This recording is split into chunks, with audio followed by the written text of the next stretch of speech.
രക്ഷയുടെ പാതയിൽ. ഈശോമിശിഹായ്ക്ക് സ്തുതിയായിരിക്കട്ടെ. ഇപ്പോഴും എപ്പോഴും സ്തുതിയായിരിക്കട്ടെ. പ്രിയപ്പെട്ട കുട്ടികളെ, നമ്മൾ ഈശോയുടെ കൽപ്പനകൾ പഠിച്ചുകൊണ്ടിരിക്കുകയാണ്. ഇന്ന് നമ്മൾ ചിന്തിക്കുന്നത് 10ാമത്തെ കൽപ്പന, അന്യൻ്റെ വസ്തുക്കൾ മോഹിക്കരുത്. എന്താണ് ഈശോ ഇങ്ങനെയൊരു കൽപ്പന നൽകിയപ്പോൾ നമ്മളിൽ നിന്ന് പ്രതീക്ഷിക്കുന്നത് എന്ന് നമുക്ക് ഇന്ന് പഠിക്കാം. നമ്മുടെ പുസ്തകത്തിൽ ആദ്യ ഭാഗത്ത് ആഹാബ് രാജാവ് അമിതമായിട്ട് വേണം എന്ന് ആഗ്രഹിച്ച ഒരു മുന്തിരിത്തോട്ടത്തിൻ്റെ ഒരു കഥ, ഒരു സംഭവം പറയുന്നുണ്ട്. നാബോത്ത് എന്ന് പറയുന്ന സമറിയക്കാരന് ഈ കൊട്ടാരത്തിൻ്റെ മുമ്പിൽ ഒരു മുന്തിരിത്തോട്ടമുണ്ടായിരുന്നു. വളരെ കഷ്ടപ്പെട്ട് കഠിനാധ്വാനം ചെയ്ത് നല്ല രീതിയിൽ കായ്ഫലം നൽകുന്ന ഒരു മുന്തിരിത്തോട്ടം. നാബോത്ത് വളരെ കഷ്ടപ്പെട്ട് പിതൃസ്വത്തായി കിട്ടിയ ഈ സ്ഥലം കൃഷി ചെയ്യുന്നത് കണ്ട് അതിലെ മുന്തിരിത്തോട്ടം സ്വന്തമാക്കണമെന്ന് ആഹാബ് രാജാവ് ആഗ്രഹിക്കുകയാണ്. നേരിട്ട് ചോദിച്ചപ്പോൾ നാബോത്ത് പറഞ്ഞു, ഇല്ല, എനിക്ക് പിതൃസ്വത്തായിട്ട് കിട്ടിയതാണ്, അതുകൊണ്ട് ഞാൻ അത് കൊടുക്കില്ല. എന്നാൽ ആഹാബ് രാജാവിൻ്റെ അത്യാഗ്രഹം അത് അപകടത്തിലേക്ക് നയിച്ചു. നാബോത്തിനെ കള്ള കേസിൽ കുടുക്കി കല്ലെറിഞ്ഞ് കൊന്നു. വളരെ സങ്കടകരമായിട്ടുള്ള ഈ കാര്യം ദൈവസന്നിധിയിൽ എത്തി എന്നുള്ളതാണ്. പുസ്തകത്തിൽ പറയുകയാണ്, നാബോത്തിൻ്റെ വിലാപം ദൈവസന്നിധിയിൽ ചെന്നു. ഏലിയ പ്രവാചകനിലൂടെ ആഹാബ് രാജാവിനോട് പറയുകയാണ്, നാബോത്ത് മരിച്ച അതേ സ്ഥലത്ത് നീ അതേപോലെ തന്നെ മരിക്കും. പ്രിയപ്പെട്ടവരെ, 10ാമത്തെ കൽപ്പന അന്യൻ്റെ വസ്തുക്കൾ ആഗ്രഹിക്കരുത് എന്ന് ഈശോ നമ്മളോട് പറയുമ്പോൾ എന്തെല്ലാം കാര്യങ്ങളിൽ ശ്രദ്ധിക്കണം എന്ന് 11ാമത്തെ പാഠം നമ്മളോട് പറയുകയാണ്. അവകാശമില്ലാത്തത് ആഗ്രഹിക്കരുത്. നമുക്ക് സ്വന്തമല്ലാത്ത ഒരു കാര്യം വേണമെന്ന് അമിതമായിട്ട് ആഗ്രഹിക്കുകയും അതിനുവേണ്ടി ഏത് കുറുക്കുവഴിയും തേടുന്നതും നല്ലതല്ല.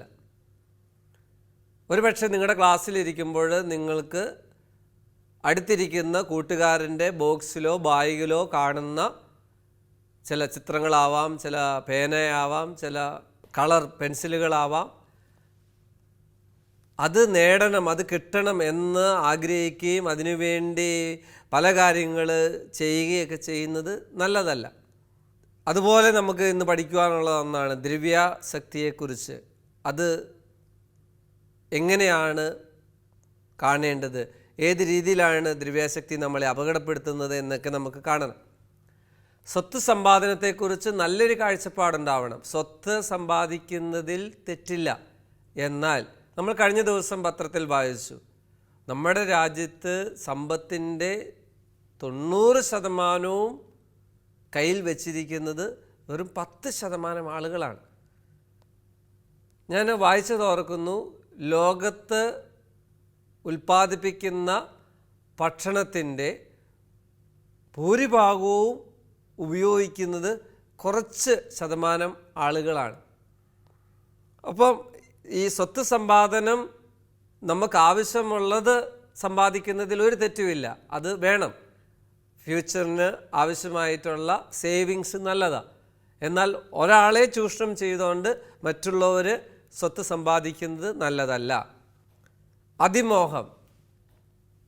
എന്താണ് അതിമോഹം എന്ന് ചോദിച്ചാൽ, നമുക്ക് ലഭിക്കുകയില്ല, അല്ല ലഭിക്കാൻ സാധ്യതയില്ല എന്ന് മനസ്സിലാക്കിയിട്ടും അതിനെക്കുറിച്ച് വീണ്ടും വീണ്ടും ആഗ്രഹിക്കുകയും അത് നേടാൻ വേണ്ടി ശ്രമിക്കുകയും ചെയ്യുന്നതാണ്. മറ്റുള്ളവരുടെ അവകാശങ്ങളെ ഹനിക്കുന്നത്, അതേത് തരത്തിലുള്ള അവകാശങ്ങളും ആയിക്കോട്ടെ, മറ്റുള്ളവരുടെ അവകാശങ്ങളെ ഒരു തരത്തിലും നമ്മൾ തടസ്സപ്പെടുത്തരുത്. ഉദാഹരണമായിട്ട് പറഞ്ഞാൽ, പ്രാർത്ഥിക്കുന്ന ഒരു ഇടത്തിൽ ചെല്ലുമ്പോൾ ഫോൺ സ്വിച്ച് ഓഫ് ചെയ്യാൻ അല്ലെ സൈലൻറ്റ് മോഡിലാക്കുവാനുള്ള ഒരു വിവേകം നമുക്കുണ്ടാവണം. കാരണം പ്രാർത്ഥിക്കുന്ന ആളുകൾക്ക് ശാന്തമായിട്ടിരുന്ന് പ്രാർത്ഥിക്കുവാൻ അവകാശമുണ്ട്. ഞാൻ നിങ്ങൾക്ക് അനുദിന ജീവിതത്തിലെ ചില ഉദാഹരണങ്ങളാണ് പറഞ്ഞത്. മറ്റുള്ളവരുടെ അവകാശങ്ങളെ നമ്മൾ ഹനിക്കരുത്.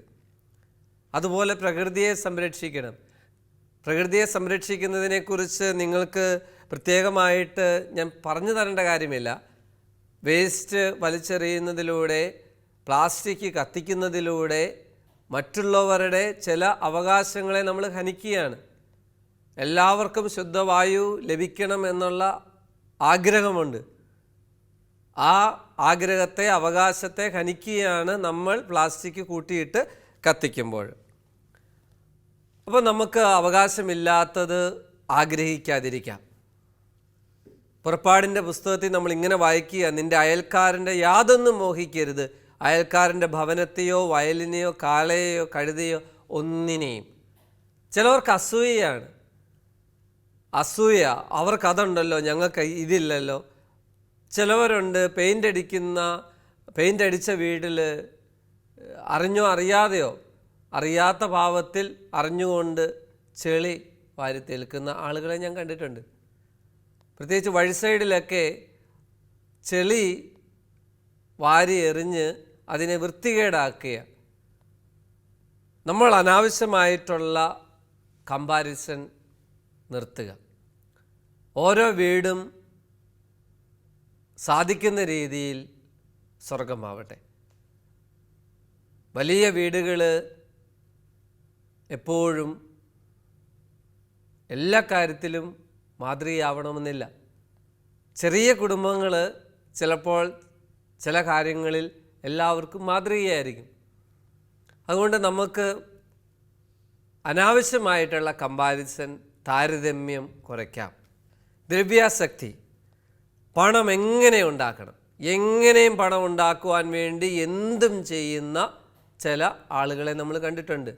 അതിൽ മോഷണം, പിടിച്ചുപറി, വഞ്ചന, ഇതെല്ലാം അതിൻ്റെ ചില തലങ്ങൾ, പ്രവർത്തനങ്ങളാണ്. എൻ്റെ കയ്യിൽ പൈസ ഇല്ല, പക്ഷേ എനിക്ക് പൈസ വേണം, ഞാൻ അതിനു വേണ്ടി എന്തും ചെയ്യും. മോഷണമൊക്കെ അതാണ്. നമുക്കുള്ളത് കൊണ്ട് ജീവിക്കുവാൻ നമുക്ക് പരിശീലിക്കാം. ചെറിയ ചെറിയ സേവിങ്സ്, അത് കുട്ടികളായ നിങ്ങൾക്ക് ചെറിയ ചെറിയ സേവിങ്സൊക്കെ നിങ്ങൾക്ക് നല്ലതാണ്. നമ്മുടേതല്ലാത്ത ഒരു സാധനവും നമ്മൾ സ്വന്തമാക്കാൻ ശ്രമിക്കരുത്. ഈശോ 10ാമത്തെ കൽപ്പനയിലൂടെ നമ്മളോട് അതാ പറയുന്നത്. ഒരുപക്ഷെ നിങ്ങൾക്ക് പൈസയ്ക്ക് ബുദ്ധിമുട്ടുണ്ടാവാം. നിങ്ങൾ സ്കൂളിലേക്ക് പോകുന്ന വഴിയിൽ കിടക്കുന്ന 10 രൂപയുടെയോ 20 രൂപയുടെയോ 100 രൂപയുടെയോ നോട്ടോ, വേണ്ട 5 രൂപയുടെ തൊട്ട് കാശായിരിക്കാം, നമ്മുടേതല്ല എങ്കിൽ നമ്മൾ അത് സ്വന്തമാക്കുവാൻ ശ്രമിക്കരുത്. നമ്മുടേതല്ലാത്തതിൻ്റെ, മറ്റൊരാൾക്ക് അവകാശപ്പെട്ടതിനെ നീതിരഹിതമായി മോഹിക്കുന്നത് തെറ്റാണ്. ആ കാര്യം നമുക്ക് എപ്പോഴും ഓർത്തിരിക്കാം. ന്യായമായിട്ടുള്ള രീതിയിൽ സ്വത്ത് സമ്പാദിക്കുന്നത് നീതിപൂർവമാണ്. ജോലി ചെയ്താൽ അതിന് കൂലി കൊടുക്കണം. എന്നാൽ അമിതമായിട്ടുള്ള സ്വത്ത് സമ്പാദനത്തിന് വേണ്ടി കള്ള ഡോക്യുമെൻറ്റ്സ് ഉണ്ടാക്കുക, പറ്റിച്ച് ആൾക്കാരിൽ നിന്ന് വാങ്ങുക, ഇത് മുഴുവനും തെറ്റായിട്ടുള്ള കാര്യങ്ങളാണ്. 7ാം ക്ലാസ്സിൽ പഠിക്കുന്ന കുട്ടികൾ ഈ കാര്യത്തിലൊക്കെ നല്ല ഉറച്ച തീരുമാനങ്ങളുള്ളവരായിരിക്കണം. നമ്മുടെ ജീവിതത്തിൽ കൃത്യമായിട്ടുള്ള കാര്യങ്ങൾ ചെയ്യുവാൻ നമ്മൾ ശ്രമിക്കണം. നമുക്ക് മറ്റുള്ളവരുടെ അവകാശങ്ങളെ ഹനിച്ചുകൊണ്ടുള്ള സ്വത്തോ പണമോ നമുക്ക് വേണ്ട. അതിമോഹം, തൻ്റെ ആവശ്യങ്ങൾക്കും കഴിവുകൾക്കും അതീതമായി വസ്തുക്കളെയോ അധികാരത്തെയോ പദവികളെയോ സ്വന്തമാക്കുവാൻ ആഗ്രഹിക്കുന്നതാണ് അതിമോഹം. എനിക്കെല്ലാം അറിയാം, എന്നെ ആരും ഒന്നും ചോദിക്കാനില്ല, അതുകൊണ്ട് ഞാൻ എന്തും ചെയ്യും എന്നുള്ള മനോഭാവത്തോടു കൂടി ചെയ്യുന്ന പ്രവർത്തനങ്ങൾ ചീത്തയാണ്. ചില കുട്ടികളുണ്ട്, എൻ്റെ അപ്പായും അമ്മയും ഭയങ്കരം ജോലിക്കാരാണ്, അതുകൊണ്ട് ഞാൻ ചെയ്താൽ ആർക്കും ഒരു കുഴപ്പമില്ല, അങ്ങനെയൊക്കെ ചിന്തിക്കുന്നത് തെറ്റാണ്. നല്ല മോഹങ്ങളുണ്ടാവട്ടെ, അതിമോഹം അപകടമാണ്. എല്ലാവർക്കുമായി സ്നേഹനിധിയായ ദൈവം സൃഷ്ടിച്ച പ്രകൃതി വിഭവങ്ങൾ അനുഭവിക്കാൻ ഓരോ മനുഷ്യനും അവകാശമുള്ളതാണ്. എല്ലാവർക്കും വേണ്ടിയാണ് ഓക്സിജൻ, എല്ലാവർക്കും വേണ്ടിയാണ് വഴിവിളക്ക്, എല്ലാവർക്കും വേണ്ടിയാണ് പൊതു ഇടങ്ങൾ. അത് ബസ് സ്റ്റാൻഡ് ആയിക്കോട്ടെ, പൊതു ഇടങ്ങൾ എല്ലാം. അവിടെ വൃത്തികേട് എഴുതി വെക്കുക, അവിടെ മോശമാകുക, പബ്ലിക് ടോയ്ലറ്റ്സ് വൃത്തികേടാക്കുക. നമ്മുടെ വീട്ടിലെ സൗകര്യങ്ങൾ എങ്ങനെ നമ്മൾ ഉപയോഗിക്കുന്നോ ആ രീതിയിൽ വേണം പൊതു ഇടങ്ങൾ നമ്മൾ ഉപയോഗിക്കുവാൻ. 7ാം ക്ലാസ്സിൽ പഠിക്കുന്ന കുട്ടികളിൽ ഈ ഒരു വലിയ ചിന്ത നമുക്കുണ്ടാവണം. വിദ്യാഭ്യാസത്തിന് 3 ലക്ഷ്യങ്ങളാണ്. 1 അറിവ് നൽകുക, ഇൻഫർമേഷൻ. 2 ഫോർമേഷൻ, പരിശീലനം നൽകുക. വിശ്വാസ പരിശീലനത്തിലൂടെ നിങ്ങൾക്ക് പരിശീലനം നൽകുക. നമ്മുടെ നല്ല ചിന്തകൾ നല്ല കാര്യങ്ങളിലേക്ക് നമ്മളെ നയിക്കും. 3ാമത്തേതാണ് ട്രാൻസ്ഫോർമേഷൻ, ഒരു മാറ്റം. നമ്മൾ തീരുമാനിക്കണം നമ്മൾ ചെയ്യുന്ന ചില കാര്യങ്ങളൊക്കെ പൊതുസമൂഹത്തിൻ്റെ അവകാശങ്ങളെ നശിപ്പിക്കുന്നതാണോ. ചില കുട്ടികളുണ്ട്, വഴി വിളക്കുകളൊക്കെ കല്ലെറിഞ്ഞു പൊട്ടിക്കുക, അല്ലെങ്കിൽ പോസ്റ്ററിലൊക്കെ എന്തെങ്കിലുമൊക്കെ ഒട്ടിച്ചു വെക്കുക, ബസ് സ്റ്റാൻഡിൽ വേസ്റ്റ് വലിച്ചെറിയുക. നമ്മുടെ വീടിൻ്റെ പരിസരം എത്രമാത്രം വൃത്തിയായിട്ട് സൂക്ഷിക്കുന്നു അതുപോലെ വൃത്തിയായിട്ട് സൂക്ഷിക്കേണ്ട ഇടമാണ് പൊതു ഇടങ്ങൾ. അവർക്കും അവകാശപ്പെട്ടതാണ്. ആ കാര്യം പ്രത്യേകം ഓർക്കുക. നമുക്ക് അടുത്ത കാര്യം, ഈ ദ്രവ്യാസക്തിയെ കീഴടക്കുവാൻ എങ്ങനെ നമുക്ക് ശ്രമിക്കാം, അതിനെക്കുറിച്ച് നമുക്ക് അടുത്ത ക്ലാസ്സിൽ കാണാം. ഇന്ന് നമ്മൾ പഠിച്ച കാര്യങ്ങൾ 10ാമത്തെ കൽപ്പനയ്ക്ക് എതിരായിട്ട് നിൽക്കുന്ന ചില കാര്യങ്ങളാണ്. നമുക്ക് പ്രാർത്ഥിക്കാം.